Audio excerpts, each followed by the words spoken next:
දෙවෙනි talk channel එකට ආව කමෙන්ට්ස් අපි බැලුවා. හරි. එතකොට මේ කමෙන්ට්ස් වල බොහෝ පිරිසක් දක්වලා තිබුණා මම මීට පෙර දවසක පැහැදිලි කරා හොඳ ගෙවුඩ මිලදී ගන්නෙක් වෙන්න නම් ඔහුගේ මනස තුළ ඔහුගේ බ්‍රේන් එක ඇතුලේ හොඳ චෙක්ලිස්ට් එකක් ෆලෝ වෙන්න ඕන කියලා. චෙක්ලිස්ට් එකක් තියෙන්න ඕන කියන එක. ඉතින් ඒකට ගොඩක් අයගේ කමෙන්ට්ස් තිබුණා මෙන්න මේ චෙක්ලිස්ට් එක හදාගන්න හැටි පුළුවන් නම් පොඩි පැහැදිලි කිරීමක් කරන්න කියලා. ඇයි අපිට චෙක්ලිස්ට් එකක් අවශ්‍ය වෙන්නේ? අපි මාකට් එකට ගියපුවාම විවිධ වර්ගයේ ගෙවුඩ ගෙනල්ලා දෙනවා. ඒකට ඒකෙන් හරියට තාපපිරියම් කරලා වර්ණය ලබා ගන්න පුළුවන් ගෙවුඩ ටික තෝරගන්න අපිට නිවැරදිව පිළිවෙලක් අපිට සකසා ගන්න වෙනවා. මෙන්න මේ පිළිවෙල ඇතුලේ හරියට පාටේ දෙන්නේ නැති මැටීරියල් ටික හරියට වෙන් කරගන්න හැද අපිට මනසෙන් තියෙන්න ඕනේ මොනවද බලන්න ඕනේ ඊළඟ ස්ටෙප් එකේදී අපි ගලේ මොනවද බලන්න ඕනේ එහෙම චෙක්ලිස්ට් එකක් තියෙන්න ඕනේ. ඒ හින්දා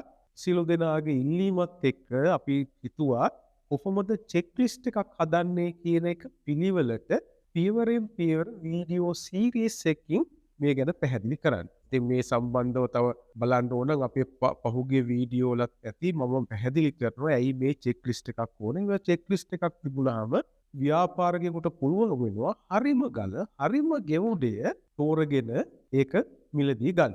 ඉතින් මෙන්න මේ චෙක්ලිස්ට් එක ගැන කතා කරපුවාම ප්‍රධානම එක තමයි අපේ රටේ අපේ තියෙන මැණික් වෙළඳපොළවල් වලට ගියපුවාම තියෙන ප්‍රධානම ගැටලුව තමයි උතර මැණික් ව්‍යාපාරිකයෝ මොකද කරන්නේ සමහර ගෙවුඩ නොවන මැටීරියල් උත් මික්ස් කරලා මෙන්න මේ ගෙවුඩ වගේම තියෙන ඒවත් එක්ක අපිට දෙනවා. ඒකට මෙන්න මේ චෙක්ලිස්ට් එකේ හදාගන්න චෙක්ලිස්ට් එකේ පළවෙනියටම අපි බලන්න ඕනේ කාරණය තමයි වෙන මොනවත් නෙවෙයි අපි ගන්න ගල ස්වභාවික ගෙවුඩයක්ද නැද්ද කියන එක තමයි චෙක්ලිස්ට් එකේ පළවෙනියටම අපි බලන්න ඕනේ කාරණා. ඉතින් දැන් අපි බලමු මෙන්න මේ විදිහට හරිම නැචරල් ගෙවුඩයක් ඒවත් එක්ක මික්ස් වෙලා ඒවත් එක්ක මිශ්‍ර වෙන්න පුළුවන් අනිත් වර්ගත් එක කොහොමද වෙන් කරගන්නේ කියන එක. මේකේ එකක් ප්‍රධාන එකක් තමයි වෙළඳපොළට ගියපුවාම ගෙවුඩත් එක්ක මේ දවස්වල අපේ ගෝලයොත් ගොඩක් කීප දෙනෙක් මේකට අහු වෙලා තිබුණා මේ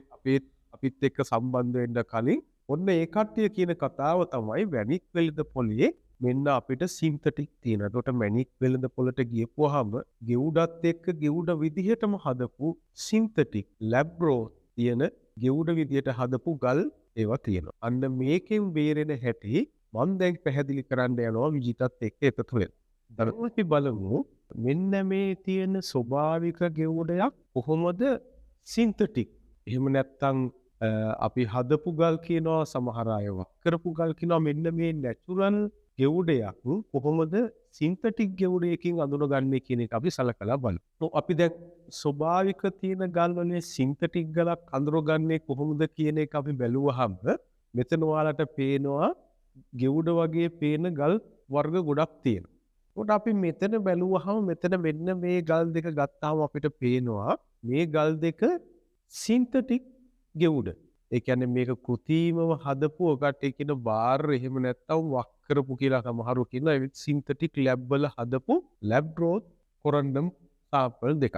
එතකොට මෙන්න මේ ගල් දෙක අපි සිවුම්ව නිරීක්ෂණය කළපුවම අපිට පේනවා මේක අපි ටෝච් එකකින් අපි මෙන්න මේ ඉස්සරලම ඔයාලගේ අවධානය ගියොත් මේකේ පිටත ස්කින් එක එහෙම නැත්නම් සර්ෆස් එකට ගලේ තියෙන මතු පිටට අවධානය යොමු කරොත් පේනවා අපි කිසිම දවසක දැකපු නැති විදිහේ මතු පිටක් තමයි මේ ගලේ පිහිටන්නේ. එතකොට මේ ගලේ හැඩේ අනුව හරි මේ ගල හොඳින් අපි නිරීක්ෂණය කරොත් මේ ගලේ හැඩේ අනුව මේකේ වාක්කුව පිහිටන්න ඕනේ මෙතන. හරි එතකොට මේකේ තියෙන මේ පොඩි නිල් ගතිය අපිට හරිනම් වාක්කුවෙන් වැඩිපුර පෙන්වන්න ඕනේ. හැබැයි එහෙම දෙයක් මේ ගලේ සිද්ධ වෙන්නේ නැහැ. එතකොට මේක දෙවෙනි පොයින්ට් එක. ඊට අමතරව අපි බැලුවහම ටෝච් එක ගහලා මේ හැදිච්ච කඩතොළු වලින් ඇත්තට මේවා හදන්නේ ඩයමන්ඩ් කූරක් අරගෙන මේ සින්තටික් ඒවට ගහලා තමයි මේ නැචරල් විදියට මේවා හදන්නේ. එතකොට ඒ වගේ දිලිසීම ඊටාම වැඩි දිලිසීමක් ඇති කරනවා. එතකොට මේකෙන් අපිට පුළුවන් මේ වගේ කරුණු වරලා ඊළඟට කැඩිලා තියෙන විදිහ රටාව බැලුවාම ටිකක් කර්ව් වෙච්ච විදිහට කැඩිලා තියෙන්නේ. මේ රටා සියල්ලම අරගෙන අපිට පුළුවන් මේක සින්තටික් ගෙවුඩයක් විදිහට අඳුන ගන්න. අපි ඊළඟ ගෙවුඩේ ගත්තහම ඒකත් ඒ විදිහට ක්‍රිස්ටල් ෂේප් එක හදලා තියෙනවා.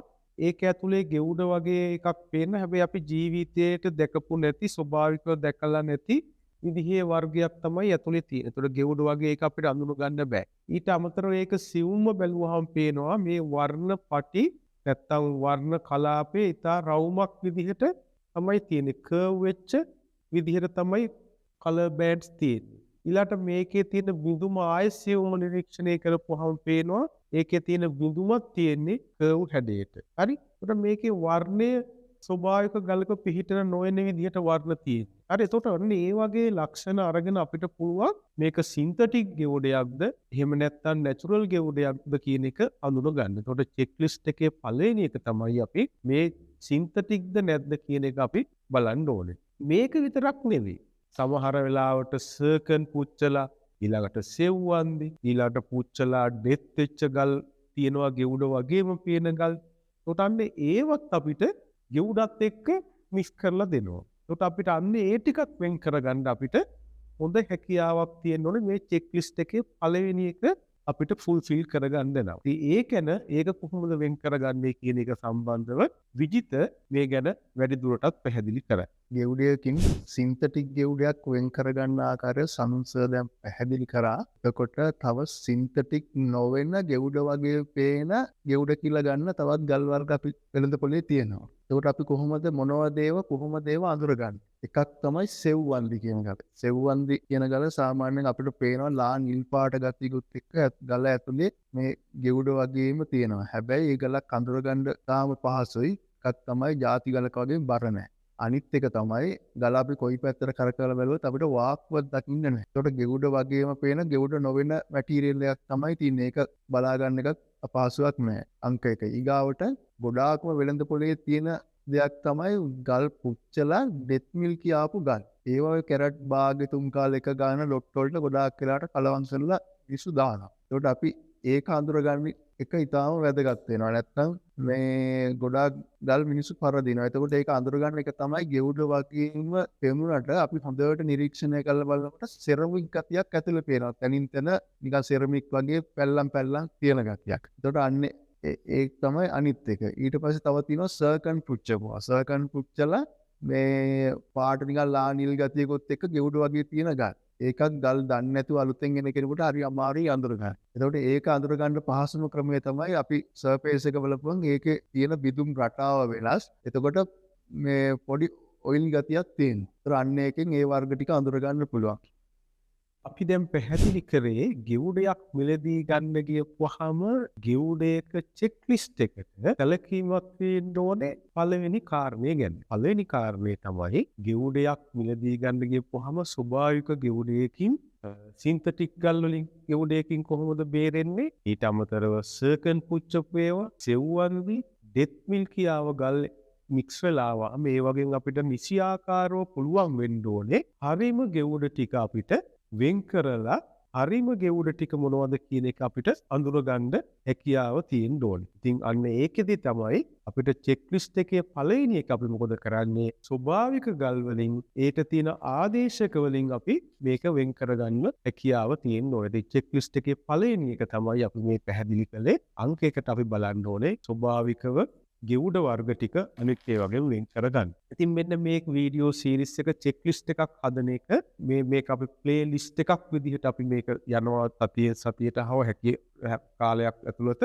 ඒ හින්දා ඒ ප්ලේ ලිස්ට් එක ඇතුලේ ඉවර වෙද්දී සියලු දෙනාටම අවබෝධයක් එයි ගෙවුඩේක කොහොමද චෙක් ලිස්ට් එකක් හදාගෙන නිවැරදි ගෙවුඩේ තෝරගෙන ඒ ගෙවුඩේ මිලදී අරගෙන ව්‍යාපාරිකයෙක් විදිහට සාර්ථක වෙන්නේ කියන එක.